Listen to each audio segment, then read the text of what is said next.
नमस्ते।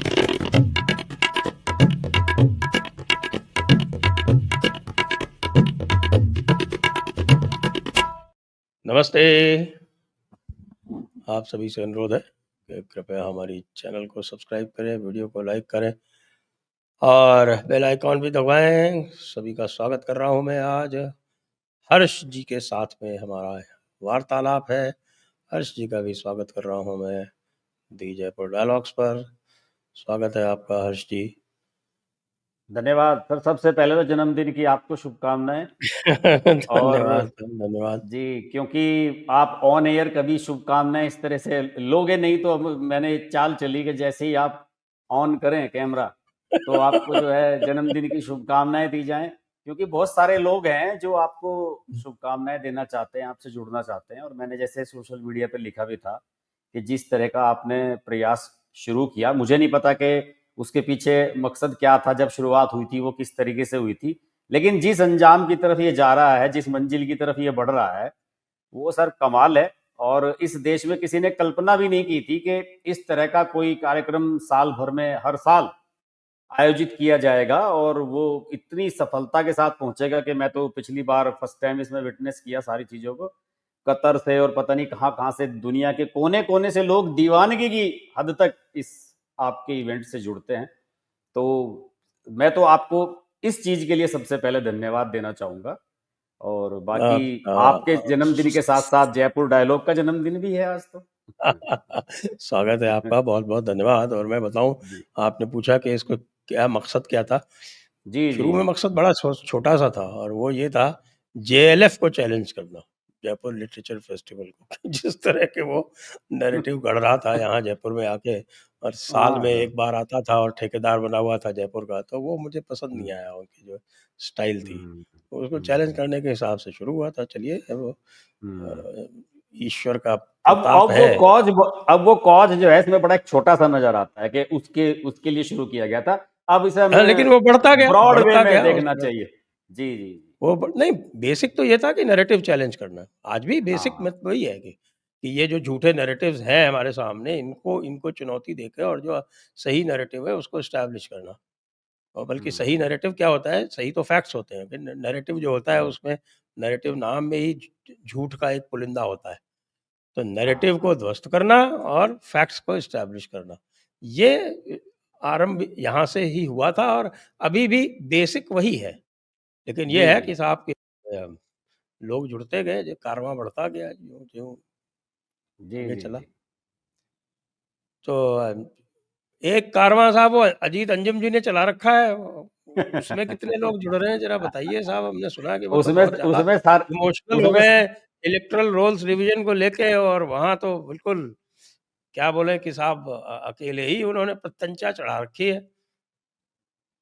देखिए सर, अजीत अंजुम साहब को मैं 2021 में जो चुनाव हुए थे पश्चिम बंगाल के, उस हुँ, समय से मैं इनको ट्रैक कर रहा हूँ। ट्रैक क्या कर रहा हूँ, उसी समय ये प्रकाश में आए थे। क्योंकि जब ये चैनलों में रहे उस समय मैं तो इन्हें जानता नहीं था, ना मैंने कभी देखा सुना था इनके बारे में। मैं रियली बता हुँ, रहा हूँ।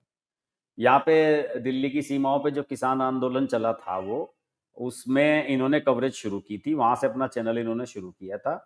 और फिर उसी के बीच में आपको याद होगा जब कोविड चल रहा था तो पश्चिम बंगाल के विधानसभा चुनाव आ गए थे। तो ये और राकेश टिकैत जो है वहां से छोड़ के भागे थे पश्चिम बंगाल में ममता की सरकार बचाने के लिए, कि साहब टीएमसी को बचाया जाए। तो मैं उसी दिन से ये कह रहा हूं अजीत अंजुम जी से कि अजीत अंजुम केवल उन राज्यों में जाते हैं जो भाजपा शासित राज्य हैं। भाई अगर हुँ, आप पत्रकार हैं तो आपको सभी जगह जाना चाहिए। हुँ, आप केवल भाजपा शासित राज्यों में ही जा रहे हैं हुँ। और वहां पे निगेटिव रिपोर्टिंग करना। अभी इन्होंने उनका बहुत बड़ी उनका मध्य मूर्ति प्रदेश प्रवास तो बहुत ही चर्चित है और बहुत ही प्रसिद्ध है। मध्य प्रदेश आपके यहाँ राजस्थान में से भी तो 2-4 दिन में ही भागे थे ये। आपको याद होगा राजस्थान और गुजरात में भी 2-3 दिन, जिसे कहते हैं ना टच एंड गो वाली मामला, गए और अपना वहां से भाग गए। ये काम करा था इन्होंने नहीं, नहीं, वहां भी। लेकिन मध्य प्रदेश में तो पूरा समय बिताया था उन्होंने। तो और उसके बाद में लोगों ने बड़ी अफ़वाहें भी उड़ाई थी उनके बारे में। मैं ऐसी अफ़वाहों की भर्त्सना करता हूँ। जी नहीं, वो खैर उस तरह की अफवाहों पर हम चर्चा भी नहीं करना चाहते। अजीत अंजुम जी को मैं यही कहता था कि भाई आप चलिए, आप पश्चिम बंगाल में गए तो वहां पे ये किस लिए गए कि साहब टीएमसी के समर्थन में वीडियो बनाए इन्होंने, मतलब एंटी बीजेपी, जबकि वहां बीजेपी की सरकार थी नहीं। इन्हें लग रहा था इन सब लोगों को कि पिछली बार बीजेपी की सरकार आ जाएगी, ये सबको लगने लगा था। नेशनल मीडिया भी ये मानने लगा था कि भाई जो अमित शाह ने जो जिस तरह से वहां जान झोंकी थी, और टीएमसी के नेता मुकुल राय, फलाना ढिमकाना, सारे बड़े बड़े छोड़ के शुभेंदु सारे आने लगे थे, सबको लगने लगा था कि भाई अब की बार तो बना दी सरकार बीजेपी ने। तब ये अजीत अंजुम वहां भागे हुए गए थे। और उसके बाद फिर मैंने इन्हें चैलेंज किया था जब ये उत्तर प्रदेश में आए, और उत्तर प्रदेश में इन्होंने योगी जी के खिलाफ, बीजेपी के खिलाफ खूब वीडियो बनाए, और फिर भी योगी जी प्रचंड बहुमत से जीत के आए। तो मैंने इन्हें चैलेंज किया था कि भाई जिस तरीके से आप यहाँ घूमते हो, उत्तर प्रदेश में घूम रहे हो, अगर यहाँ बसपा और सपा वालों की सरकार होती तो अजीत कहाँ गया, अंजुम कहाँ गया, और गाड़ी के पिछले टायर कहाँ गए, अगले टायर कहाँ गए, पता नहीं लगता आपको। ये केवल योगी जी का सुशासन जिसे कहते हैं, लॉ एंड ऑर्डर ही है कि आपको किसी ने टच नहीं किया। अभी बिहार में भी ये घूम रहे हैं, वहां इन्हें कोई व्यक्तिगत रूप से थोड़े किसी ने कुछ कहा है। भाई आप सरकारी दफ्तर में घुस जाओगे धड़धड़ाते हुए, और कैमरे के सामने सरकारी कर्मचारी के आगे से आप कागज उठाने लगोगे, तो इलीगल तो काम आप कर ही रहे हो, सरकारी कामकाज में बाधा तो पहुंचा रहे हो। वो अलग बात है कि इसमें जो सांप्रदायिक भावनाएं भड़काने का उस तरह का मामला बनाया गया, वो अलग चीजें हैं। लेकिन हकीकत बात तो यही है कि आप सरकारी कामकाज में इस तरीके से बाधा कैसे कर सकते हैं। आपका काम है ग्राउंड रिपोर्टिंग करना, आप लोगों से बात करिए। दफ्तर के बाहर जो कर्मचारी गांव में जा रहे हैं या मतदाता सूचियां लेके जा रहे हैं, उनसे बात कीजिए। इवन उन वोटर्स का वीडियो बनाइए, जिन्हें ऐतराज है या जिन्हें दिक्कतें हैं, आप उनका वीडियो बनाइए। आप एक कर्मचारी जो बेचारा अपना काम कर रहा है, उसका काम यह है कि जो उसके पास रिपोर्ट आई उसको स्कैन करना, उसको अपलोड कर देना। वो तो भरे हुए फार्म अपलोड कर रही, तो महिला बैठी हुई थी बेचारी वहां पे, तो उनके हाथ से आप इस तरह से छीन रहे हैं कागज, ये गलत, आपत्तिजनक तो है ही इसमें। और मुकदमा इनके खिलाफ बिल्कुल सही लिखवाया गया। बस मुझे ऐतराज इस बात का है कि उसमें थोड़ा सा वो सांप्रदायिकता वाला जो एंगल है, सांप्रदायिक भावनाएं भड़काने का, उसमें सांप्रदायिक भावनाएं वहां तो कहीं भड़क नहीं रही थी। जिस बूथ के ये कागज चेक कर रहे थे, उस बूथ पे कोई मुसलमान है ही नहीं, तो ये अरे मूर्खता बीएलओ मुसलमान था, उसके साथ इन्होंने सांप्रदायिकता बीएलओ की। बीएलओ जो मुसलमान था, वो तो मुझे लगता है कि शायद वो जानबूझ के जो है एक मुस्लिम बीएलओ से लिखवाई गई इनकी शिकायत, नहीं नहीं जिससे नहीं, जो इनका इलाज जिसके ठीक से हो जिस जाए। जिस एरिया में गए थे उसका बीएलओ मुसलमान था। हाँ, वो होगा वहां पे तो कर्मचारी जो जिसके साथ बदतमीजी मुझे कर तो रहे थे ये भी लगता है वो तो ना कि महिला अजीत थी। अंजुम जी तो मुसलमानों को अपना सहज संबंधी मानते हैं, तो उस हिसाब से गए होंगे कि साहब के तो हमारा सहज सहयोगी है, तो इस सहज सहयोगी तो हमारा सहयोग करेगा। उसने उल्टा एफआईआर लिखवा दी, ये मामला गड़बड़ हो गया। हाँ, यहाँ मामला गड़बड़ हो गया। और एक बार ये हरियाणा में घूम रहे थे, तो इनके नाम के सामने अंजुम क्यों लिखा हुआ है, इस बात को लेके भी बड़ा लोगों ने इनका मजाक बनाया था कि इसका क्या मतलब है, अंजुम क्यों है आपके नाम के सामने, अजीत अंजुम कुमार, अजीत सिंह, ऐसा क्यों नहीं है। अंजुम तो देखिए जो अंजुमन में रहता है, अंजुमन जानते ना? हाँ, महफिल में। हुँ, जी, तो जो इस अंजुमन में अंजुमन में रहता है आपको वही। आना है बार बार। शहरयार का है ना वो। जो हर वक़्त अंजुमन में रहता है, वो अंजुम ही तो कहलाएगा और क्या कहलाएगा। जी जी जी। हाँ, तो हो सकता है पहले शायरी वायरी करते रहे हूँ, महफिल वहफिल में जाते रहे हूँ, तो अजीत अंजुम साहब का तो ये है मामला साहब। और मामला तो ये बड़ा है, गंभीर है। अब मुझे दिक्कत इस बात की हुई, इनसे चिंता भी हो रही है अब इनकी, कि ये इन्होंने जो है अब उसको अपनी ईगो पे ले लिया है। आज मैं देख रहा हूँ कि ट्वीट कर रहे हैं कि फला गांव में जा रहा हूँ, फलानी जगह जा रहा हूँ, वहां जा रहा हूँ। तो मैं तो इनकी इनके सुरक्षित दिल्ली लौटने की कामना करता हूं। वैसे ये इनका इन्होंने तो लिखा है कि ये आज यानी कि 15 जुलाई को वापस लौटने वाले थे, लेकिन अब कह रहे हैं कि कुछ दिन और रुकूंगा मैं। हो सकता है कि सावन के महीने में मटन वटन खाने का इरादा हो वहां तेजस्वी वगैरह के यहाँ कुछ। हाँ, हो सकता है, बिल्कुल। पिछली बार भी ऐसा ही कुछ किया था इन्होंने ना। पिछली जी। बार सावन में लालू जी ने राहुल गांधी को और खिलाया राहुल था। गांधी ने मटन पकाया था। जी जी। वो हुँ, मटन पकाया और खाया था, लेकिन उसका वीडियो जो है सावन खत्म होने के बाद डाला था। राहुल गांधी तो आज लखनऊ में थे। अच्छा, आज लखनऊ में है राहुल गांधी। हाँ, जानकारी नहीं थी। अच्छा, जमानत लेने गए हुए थे ना वो, जो उन्होंने वो अच्छा सेना वो के जो मामला विरुद्ध चल रहा है, हाँ, पुराना, अपशब्द हाँ, कहे समझ थे गया मैं। हुँ।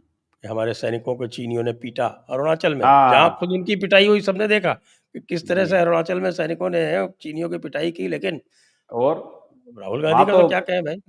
बंदूक की बटें मार-मार के भगा दिया था सबको, आगे नहीं हुँ, बढ़ने दिया था। वहाँ तो उल्टा ही हुआ था मामला सबसे ज़्यादा।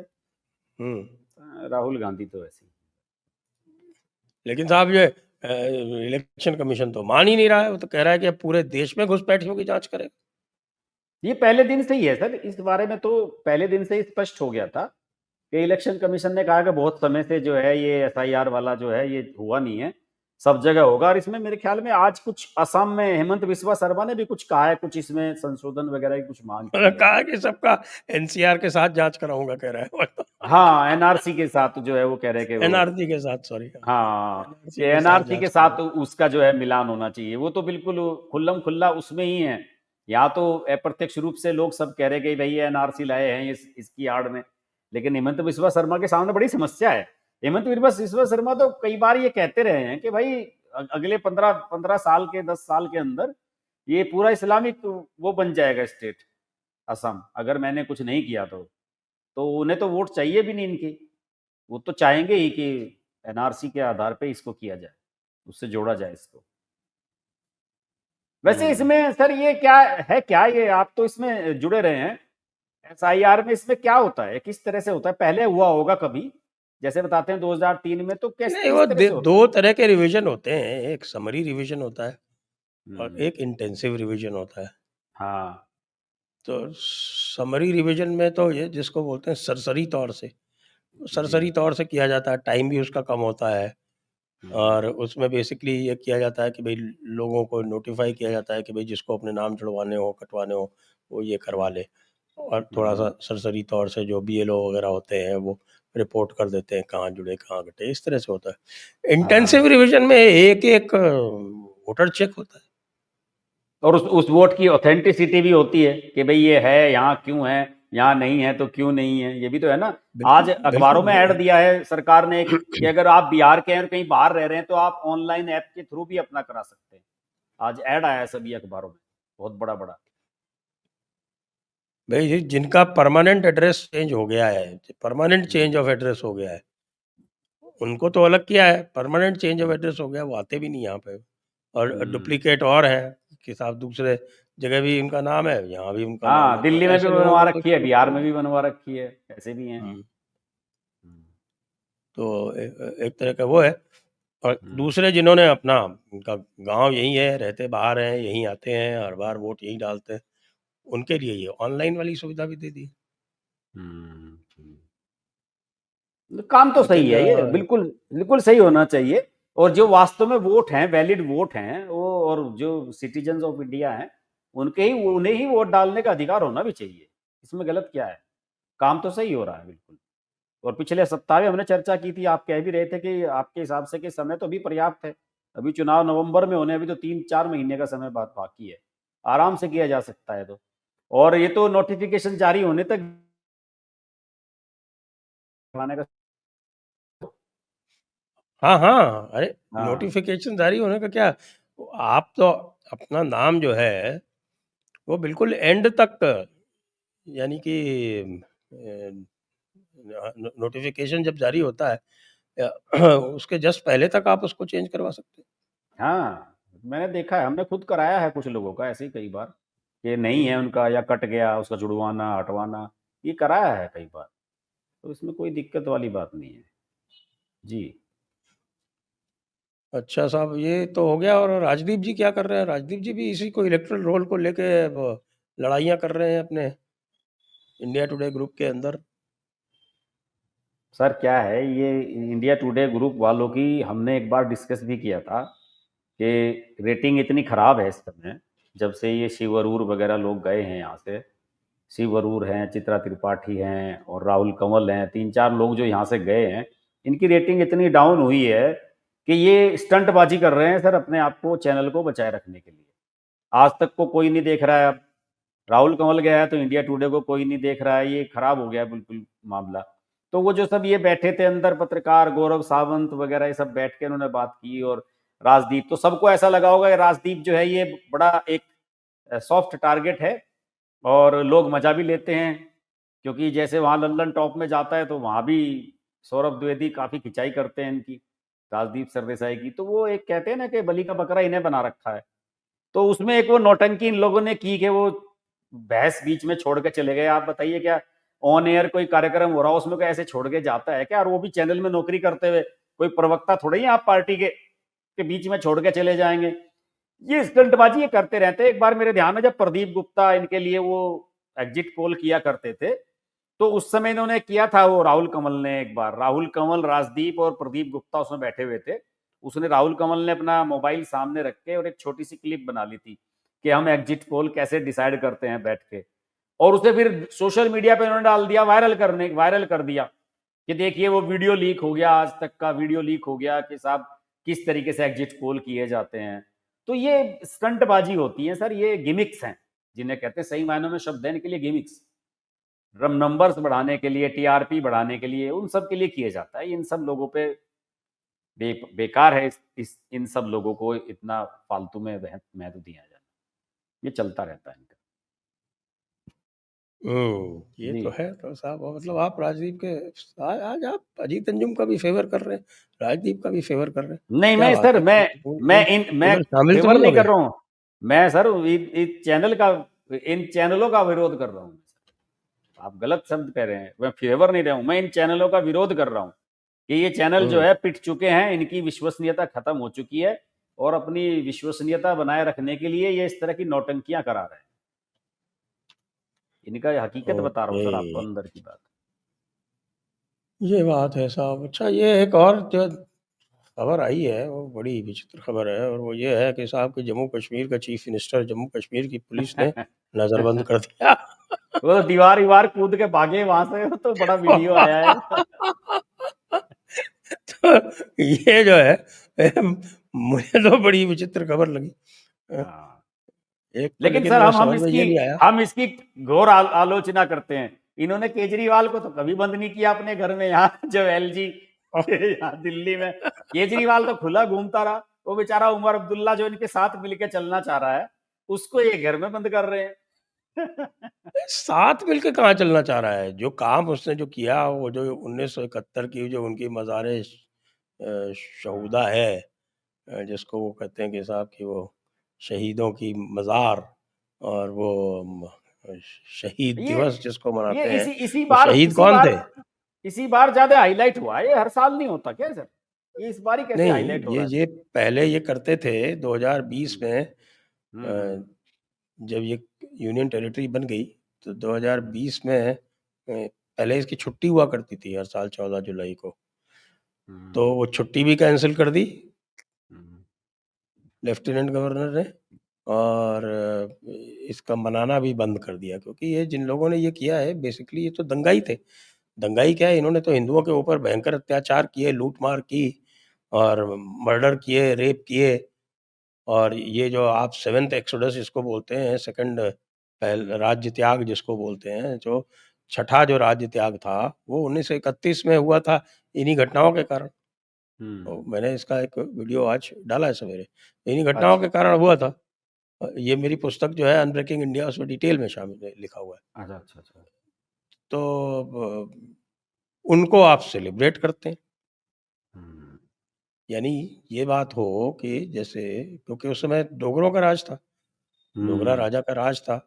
इन्होंने हम्म। काम वही किए जो इन्होंने 1989-90 में किए थे। तो हम्म। चूँकि उस समय डोगरा राजा था, इसलिए कि इनको गिरफ्तार किया गया। गिरफ्तार करके इनके जब मुकदमे चलने लगे तो मुकदमे जो है वो जेल में होते थे, श्रीनगर जेल में। हम्म। क्योंकि बहुत लंबा नंबर था, तो बजाय इसके हम्म। कि इनको ले जाएँ, सिचुएशन थोड़ी-सी सेंसिटिव थी। तो हम्म। जेल में ही कोर्ट बना के और वहाँ पर इजलास लगती थी और वहीं पे इनके मुकदमे सुने जाते थे। उसके ऊपर हमला कर दिया। हम्म। तो उसके ऊपर हमला कर दिया, हरी पर्वत की तरफ जाने लगी भीड़, तो फिर गोलीबारी हुई, उसमें शायद 18-20 लोग मारे गए। तो इन दंगाइयों को शहीद का दर्जा दे दिया जब शेख अब्दुल्ला जो है उनके पास पावर आई तो।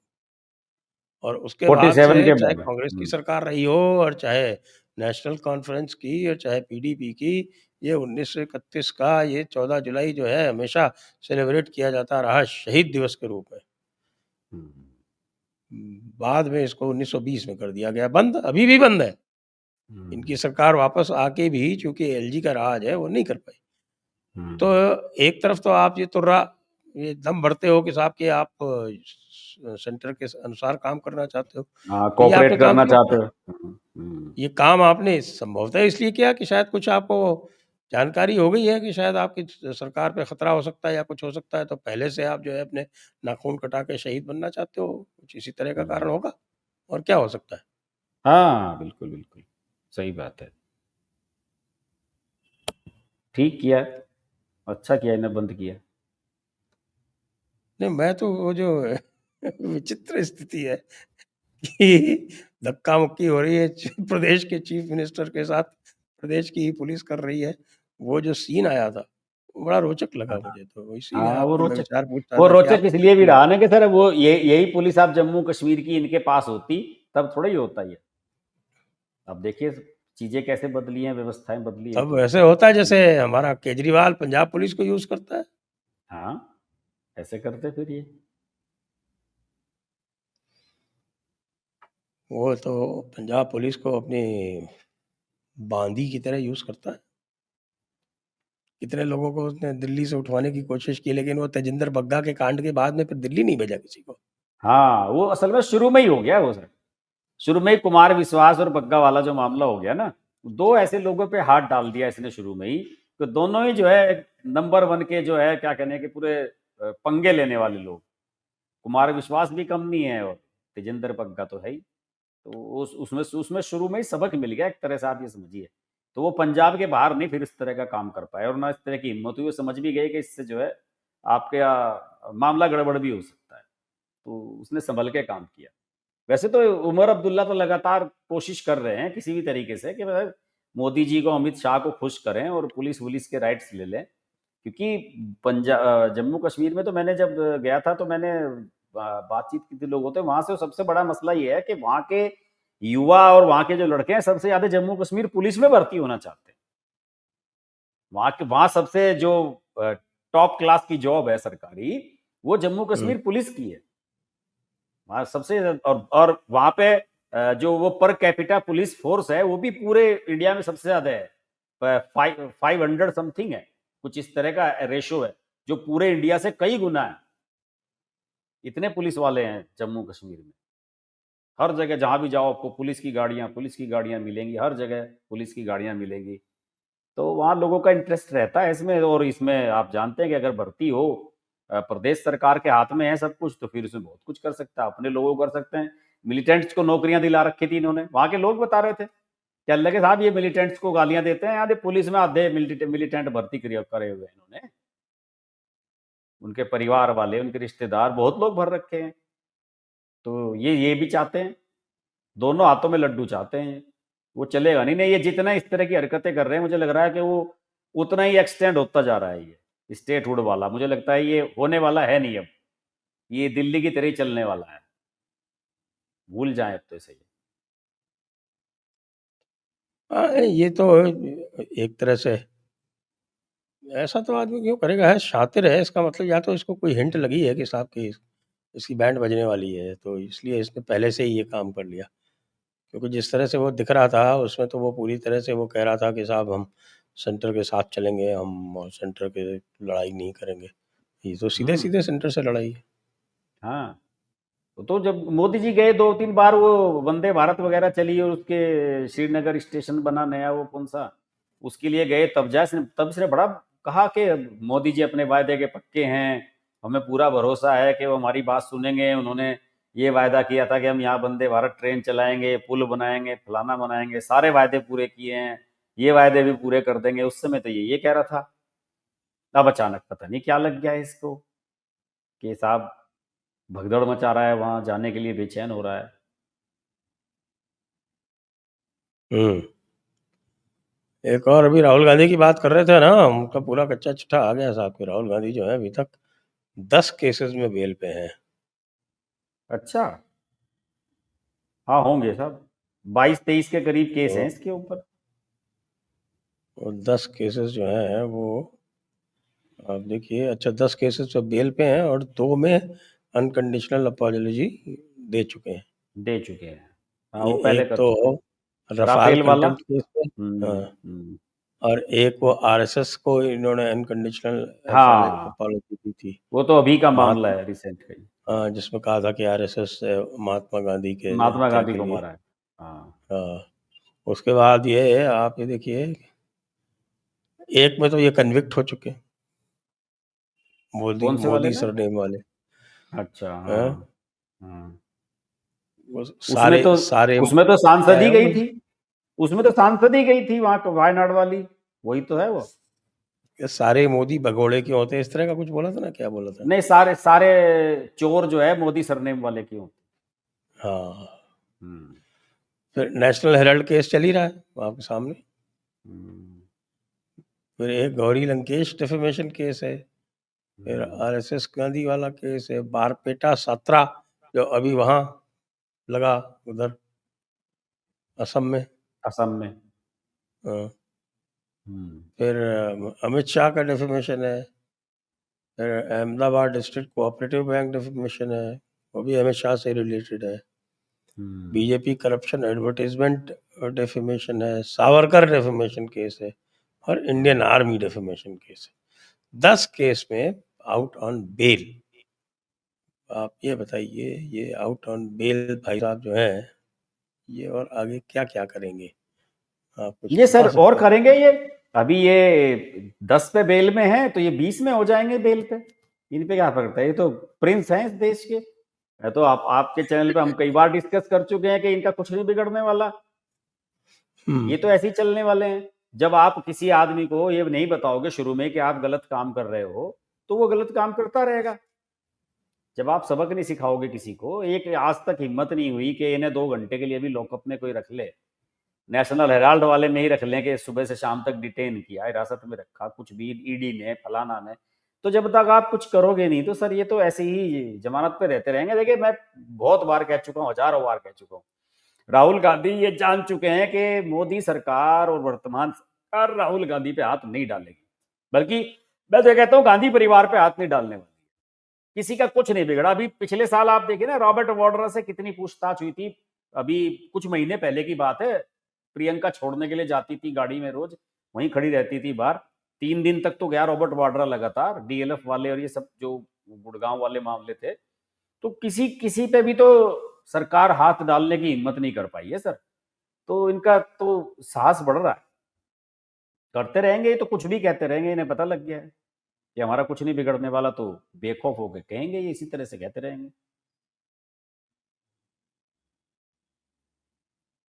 और उत्तर प्रदेश की जो राजनीति है, वो ये छांगुर बाबा से कैसे प्रभावित होगी? सर ये जो छांगुर छांगुर बाबा बाबा वाला वाला जो केस मामला हुआ है है ना, तो इस छांगुर हाँ, बाबा वाला मामले में सबसे मैं मुझे तो इस बात का आश्चर्य है कि इतना बड़ा तंत्र इसने खड़ा कर दिया, कई हजार करोड़ का नेटवर्क फैला दिया। उसमें अभी तक किसी पॉलिटिकल उसका नाम नहीं आया सर।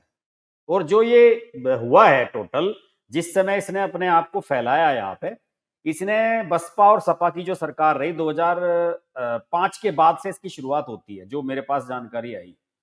और हुँ। 2007 से 12 तक मायावती रही, 12 से 17 तक अखिलेश यादव रहे। उसी 10 साल में ये फला फूला है।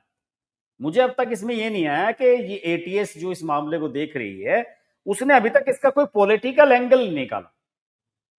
अब जितने काम इसने करे हैं, जिस जिस तरह के ये काम कर रहा था सर, वो किसी वहां के स्थानीय सांसद या फिर किसी विधायक या फिर इवन किसी कैबिनेट मिनिस्टर, मुझे तो लग रहा था कहीं ऐसा ना हो कि आजम खां वगैरह तक तक पहुंच जाए इसका मामला। लेकिन आया नहीं है, किसी का नाम सामने नहीं आया इसमें अब तक। केवल आदमी, इतना बड़ा तंत्र जो है साहब, ऐसे आदमी खड़ा नहीं कर सकता। आप ये देखिए ना कि विदेश से पैसा आ रहा है, 15-15, 16-16 करोड़ रुपए ट्रांसफर हो रहे हैं। इनकम टैक्स डिपार्टमेंट, किसी को पता ही नहीं लगा सर। इनकम टैक्स डिपार्टमेंट वालों के यहाँ तो मीटर चलता रहता है, किसी की लगातार ट्रांजेक्शन किसी अकाउंट में होती है, वहां तो अपने आप ही वो रेड वाले उसमें आ जाता है। कैसे इसका पता नहीं लगा, इतना बड़ा नेटवर्क। और सर गुस्सा इस पे इतना आ रहा, हराम खोर पे, कि मतलब रेट देखिए ना कैसे लगा रखे लड़कियों के सर। कि ब्राह्मण क्षत्रिय उच्च कुल की हो तो 16 लाख में बिकेगी, और वो 15 में बिकेगी, और वो 12 में दलित लड़की बिकेगी। मतलब तो मानव तस्करी और यही है, और क्या है ये इसका तो इनका मतलब? पुराना धंधा है साहब। ये जो अमेरिकन्स को बोलते हैं ना, अमेरिकन्स को और ब्रिटिश को स्लेव ट्रेडिंग के लिए कि साहब ये हाँ, हाँ। गुलामों की ट्रेडिंग करते थे, तो गुलामों को इनको देता कौन था? ये सारे जो आपके म, अरब थे, इन्होंने ही तो पूरा जो गुलामी की प्रथा और गुलामी का धंधा शुरू किया। हम्म। और कहाँ से आया? कोई नया थोड़ी है। आपके इनकी तो बड़ी किताब में लिखा हुआ है कि यू कैन टेक स्लेव्स, साफ साफ लिखा हुआ है। पूरी जो आप फतावा आलमगीरी देख लीजिए, उसमें सब में पूरा तरीका बताया हुआ है कि साहब गुलाम को आज़ाद कैसे किया जाए, ये पूरा गुलाम के साथ क्या करना चाहिए, गुलाम लौंडी हो तो उसके साथ क्या करना चाहिए। गुलाम हम्म। लौंडी तो आपके she is a sex slave. हाँ, हाँ। तो ये तो सब इनकी पूरी थियोलॉजी है। तो इन्होंने ही तो शुरू किया, और आपके अंग्रेज़ों ने, अमेरिकन्स ने, इन्होंने इसके खूब मज़े उठाए। इन्हीं से खरीदते थे वो। हम्म। तो यही काम जो है ये दूसरे तरीके से, ये ट्रैफिकिंग का धंधा वगैरह जो है, आप देखेंगे ट्रैफिकिंग के धंधे में लगे हुए अधिकतर जो लोग हैं, वो क्या है, कौन है? हम्म। बिल्कुल सही है। पहले ये इधर गल्फ, अभी कुछ साल पहले तक ये भी थी कि गल्फ कंट्रीज में खूब चल रहा है काम, यहाँ से लड़कियों को ले जाके बेचने का खूब चला, बच्चों तक को लेके गए। आप किसी भी रेड लाइट एरिया में जाके पता कर लीजिए, अधिकतर तवायफें कौन है? हम्म। सही बात है, यही मिलेंगे। हम्म? आप मीडिया को तवायफ बताते हैं, असली तवायफों की बात ही नहीं करते। नहीं सर, उसमें मैंने मीडिया से सिंपैथी जताई है, उसे लोग गलत समझ रहे हैं शायद। उसमें मैंने सिंपैथी जताई है। मेरे कहने का मतलब है कि ये मीडिया की स्थिति आज ये हो गई है कि साहब यूज एंड थ्रो कर रहे हैं लोग। आप ये बताइए ना कि अभी तेजस्वी यादव ने कह दिया कि भाई मीडिया के जो सूत्र हैं उन्हें मैं मूत्र की तरह मानता हूं, है ना? और सर आप जानते हम्म, हैं कि मीडिया के लिए सूत्र कितने इंपॉर्टेंट है, आप पत्रकार भी रहे हैं। और अगर सीबीआई जांच, आपको बता दूं कि हमारे जिले में रामपुर तिराहा कांड हुआ था 94 में। आपको याद है जब ये मुलायम सिंह यादव ने गोलियां चलवाई थी उत्तराखंडियों पे, तो वो मुजफ्फरनगर और उसकी सीमा पे हुआ था। बिल्कुल जैसे आज के दौर में वो सीमा बॉर्डर है लगभग, एक तरीके से उत्तराखंड उसी के बाद शुरू होता है। तो वहां पे स्मारक बना हुआ है। तो उस समय की चीजें याद दिला रहा था मैं, तो लोगों से मैंने कहा रहा कि भाई ये वो लोग हैं कि इनके खिलाफ जब खबरें मीडिया ने छापनी शुरू की, रामपुर तिराहा कांड, उत्तराखंडियों के आंदोलन के खिलाफ मुलायम सिंह यादव ने क्या किया, वहां जो आरक्षण आंदोलन चल रहा था उसमें क्या किया, तो इन्होंने अमर उजाला, दैनिक जागरण की गाड़ियों में आग लगवा दी थी सर, हल्ला बोल किया था। ये वो लोग हैं। और आज जब ये सब, मैं तो सिर्फ उस वीडियो में यही कहा है कि भाई जब आप सत्ता में होते हैं तो आप मीडिया को यूज करते हैं कि भाई मेरी तारीफ करो, मेरी तारीफ करो। और जब सत्ता आपके हाथ से चली जाती है तो आपको लगने लगता है कि यार ये मीडिया जो है जिसकी सत्ता आई है उसके तरफ हो गया। आप ये बताइए ना कि इंदिरा गांधी ने कौन से बिरला को राज्यसभा में नहीं भेजा? मैंने तो उसमें तो नरेंद्र मोदी जी की बड़ी आलोचना की कि नरेंद्र मोदी जो है मीडिया का बिल्कुल भी शुक्रिया अदा नहीं करते, जबकि मीडिया ने बहुत बड़ी भूमिका 2014 में इनको निभाई थी। नरेंद्र मोदी को जो है मीडिया कब याद आया? जब 2024 के लोकसभा चुनाव में जब इन्हें लगा शुरू के 4-5 राउंड खराब चले गए, तब जाके आखिर के 2 राउंड में 40 इंटरव्यू दे दिए। नरेंद्र मोदी ने सर पार्लियामेंट में कहा था कि अरे ये मीडिया मीडिया इससे कोई नेता नहीं बनता है इंटरव्यू देने से। आपको याद होगा पार्लियामेंट में बोल रहे थे मोदी जी ये बात कि नहीं नहीं ये मीडिया मीडिया में छपने से इससे क्या होता है। और जी न्यूज वाले सुभाष चंद्रा का बहुत बड़ा योगदान था मोदी जी को सत्ता में लाने में। 2014 में खुल के उस CWG स्कैम जो रिपोर्टिंग करी थी इन्होंने, कॉमनवेल्थ घोटाला, खेलगांव, उसकी वजह से माहौल बना था पूरे देश में कि साहब ये मनमोहन सिंह की सरकार तो भ्रष्ट सरकार है। और आज ये कहते हैं सब लोग कि मीडिया मीडिया, राहुल गांधी इसीलिए तो मीडिया को गाली देता है। तो पूछे अपने मम्मी से जाके पूछे या किसी बड़े कांग्रेसी से, राहुल गांधी कि बिरला जी के परिवार से कितने लोगों को राज्यसभा भेजा था इंदिरा गांधी ने या राजीव गांधी ने?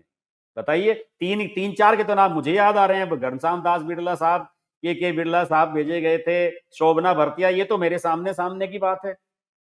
और पहले पता नहीं कौन कौन भेजे गए होंगे। ये तो मोदी जी तो किसी को भी नहीं भेजते राज्यसभा में।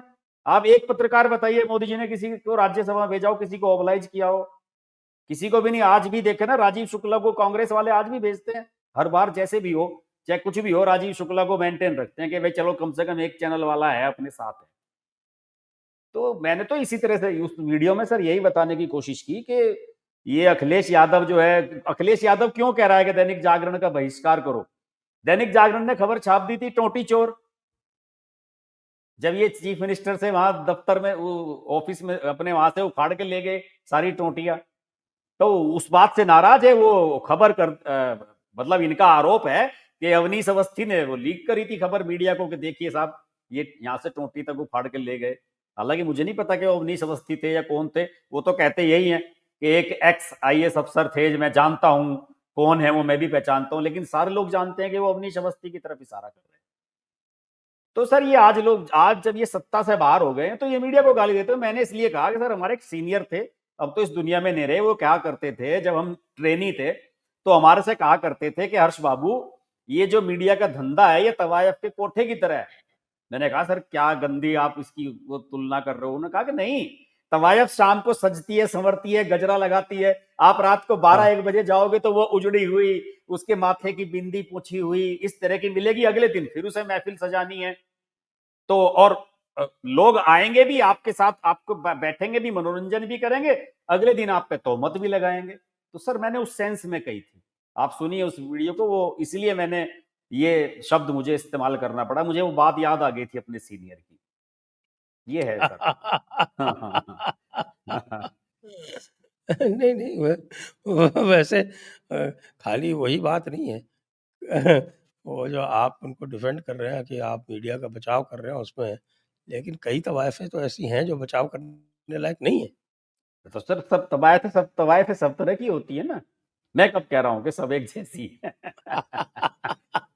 अरे सर ये अखिलेश यादव जैसे लोग जो आज कहते हैं ना कि दैनिक जागरण का बहिष्कार करो, आपको याद होगा कि शुरू के 3 साल तो अखिलेश यादव के कैसे निकले किसी को याद नहीं है।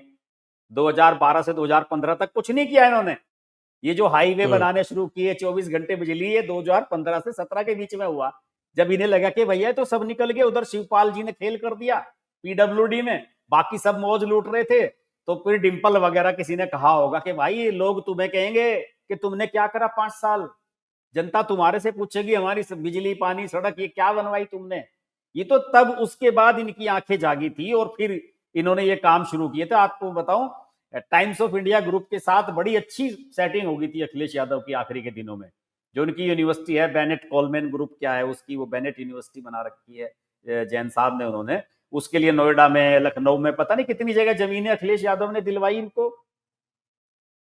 तो ये तो मीडिया को यूज करने वाले लोग हैं, लेकिन उसे मूर्खता ये होगी इससे कि times of India Uttar Pradesh में कोई पढ़ता नहीं है।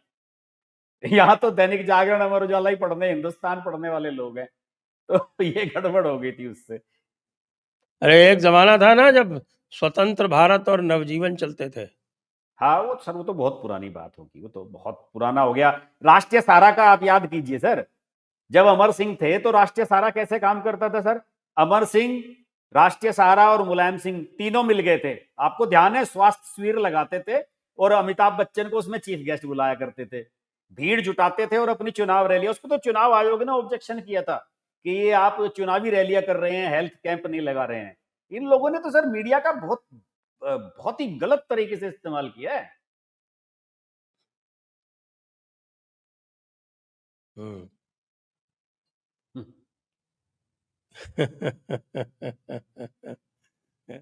ये तो है ना, समस्याएं तो हैं साहब, लेकिन सर समस्याएं तो आज इसमें जो है एक एक 2 मिनट की जो हम टिप्पणी है सर, चलते चलते क्रिकेट पे जरूर करेंगे सर।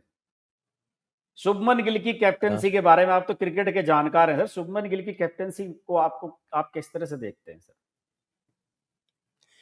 भाई अभी तक 3-0 होना चाहिए था, 1-2 चल रहा है।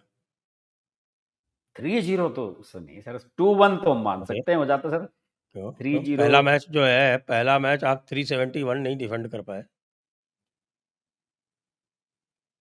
सर वो विकेट भी ऐसी थी, वहाँ तो रन बन ही लास्ट रहे थे डे, अरे खूब। क्या ऐसी विकेट हो यार 371 का आपके पास कोई प्लान ही नहीं था कि पहले 2 विकेट कैसे लेने हैं। आपको पता है ये बेन डकेट पागल है, मारेगा ऐसे ही आँख मूंद-मूंद के। प्लान ही नहीं किया। अच्छा, कल वाला मैच भी जो है सर, वो जो क्लोज गया ना इतना, मुझे ये भी लगता है कि वो क्लोज इसलिए भी गया कि इन्होंने बाउंड्री अटेम्प्ट नहीं की आखिर में। जडेजा को वो जो 6 अरे मार वो दिया जडेजा ने, बाउंड्री उसके मारने बाद के चक्कर में आउट हो जाता तो उसकी दूसरी आफत हो जाती भाई। हाँ हाँ, वो जो 6 मारा उसके तुरंत बाद जो है वो दौड़ के आया था प्रसिद्ध कृष्णा कि भाई छक्के हाँ। चौके नहीं मारने हैं, एक एक करके बनाए जाओ। और इसीलिए मुझे लगता है कि इतना क्लोज पहुंचे भी, वरना पहले आउट हो गए थे सारे ही सारे। हाँ, भाई ये एक बहुत फेमस केस है जिसमें बेन स्टोक्स ने आखिरी विकेट के लिए 100 रन से ज़्यादा की पार्टनरशिप करके जिताया था एंडरसन के साथ हाँ में। हाँ उसमें हाँ एंडरसन ने 4 रन बनाए थे और बिल्कुल इसने बिल्कुल। छक्के-छक्के मारे थे खूब। तो ये हाँ लेकिन ये कैप्टन था, ये रिस्क ले सकता था अपना उस हिसाब बिल्कुल से बिल्कुल, उसने रिस्क डिसाइड इसे लिया। खुद करना था। हाँ सही बात है। हाँ, अब यहाँ आप क्यों सर, आपने थोड़ा-सा उसने कुछ किया मैक्स और वो मैक्सवेल ने और पैट कमिंस ने नहीं किया था। पैट कमिंस उधर खड़ा हुआ था, उसने कहा कि तुम मारे जाओ। पैट कमिंस भी तो 5-10 रन ही बनाए थे अभी वर्ल्ड कप की पिछले वाले की, जिसमें डबल सेंचुरी बनाई थी मैक्सवेल ने अफगानिस्तान के हाँ, खिलाफ। उसमें नहीं हुआ था ऐसे ही, उसमें पैट कमिंस कुछ भी नहीं कर रहा था, बस वो कप्तान था, खड़ा हुआ था कि मार तू। तो ये तो है, ये तो होता है साहब, इसमें तो ऐसी क्या ख़ास बात है। चलिए आज की चर्चा को हम यहीं पे विराम देते हैं। सभी जी जी दर्शकों जी। को बहुत-बहुत धन्यवाद। हर्ष जी आपको भी बहुत-बहुत धन्यवाद। जय हिंद, जय भारत, वंदे मातरम।